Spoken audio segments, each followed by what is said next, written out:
Pérmole y aquí por aquí estamos en el famoso árbol La Cueva. Este es un árbol que naguará por dentro. Mira cómo se está aroma por dentro. Y hay una cueva para allá arriba. Naguará.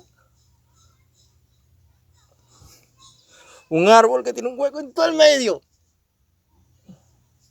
Y vamos a hacer la locura. El árbol La Cueva.